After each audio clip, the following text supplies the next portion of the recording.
The room was silent, too silent. Every eye was fixed on the long mahogany table where the most powerful family in Manhattan sat, dressed in black, waiting for the will. At the head of the table stood Mr. Harrison Cole, the late billionaire's personal lawyer. His glasses rested low on his nose as he adjusted the document in his hands. "Before we begin," he said calmly, "I'd like to remind everyone that Mr. Alexander Roth left very specific instructions." A scoff came from the right. Victoria Roth, his eldest daughter, crossed her legs, her diamond heels tapping the marble floor impatiently. "Just read it already," she snapped. "We all know how this goes." Beside her sat her younger brother, Daniel Roth, arms folded, eyes cold. They were ready to claim what they believed was rightfully theirs. The lawyer nodded slowly. "Very well," he began reading. "To my daughter Victoria Roth, I leave my estate in Paris." Victoria smirked. "To my son Daniel Roth, I leave my shares in Roth Industries." Daniel leaned back, satisfied. Everything was going exactly as expected, until... The lawyer paused. A long, uncomfortable pause. Victoria frowned. "What now?" Mr. Cole adjusted his glasses again, his expression unreadable. "There is one final beneficiary." The room shifted. Daniel sat upright. "Who?" The lawyer inhaled slowly. "To Ethan Blake." Silence. A different kind of silence this time. Confused, sharp, dangerous. Victoria blinked. "Who the hell is that?" The lawyer continued, ignoring her tone.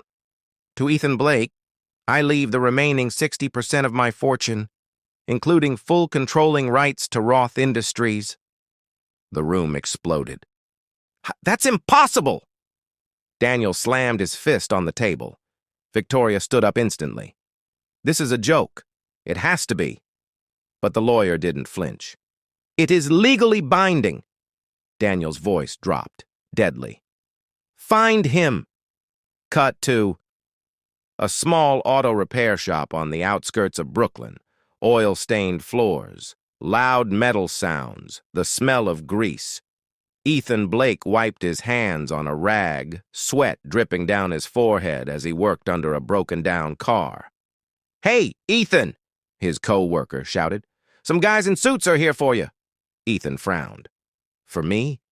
He stepped out, confused, and froze. 3 men stood by a black luxury SUV. One of them stepped forward. "Ethan Blake?" "Yeah. Who's asking?" The man handed him an envelope. "You've been summoned."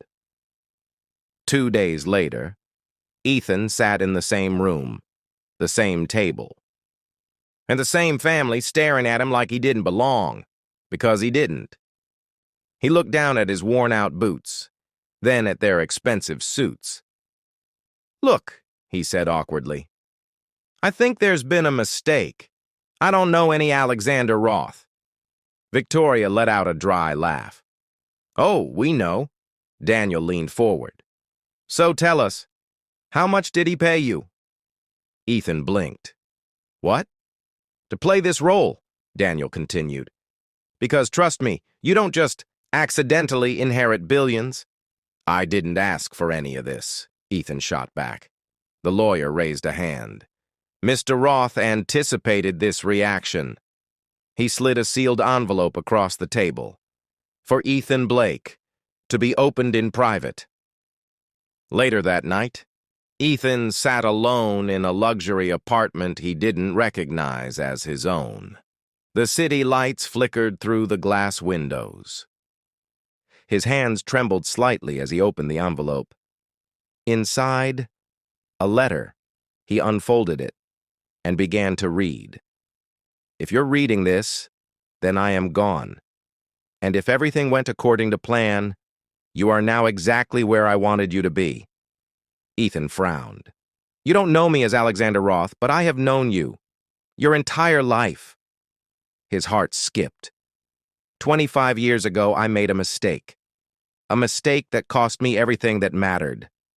You. Ethan's breath caught. You are my son. The room felt like it tilted.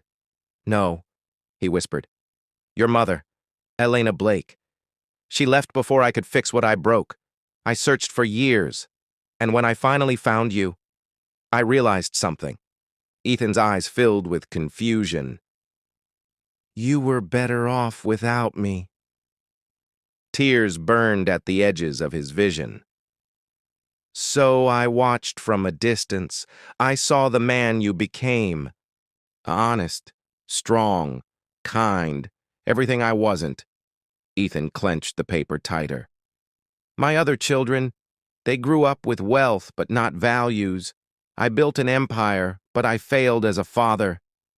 A tear slid down Ethan's cheek. This is my last chance to make it right. Not by giving you money, but by giving you the power to choose who you want to be. He paused, his chest heavy.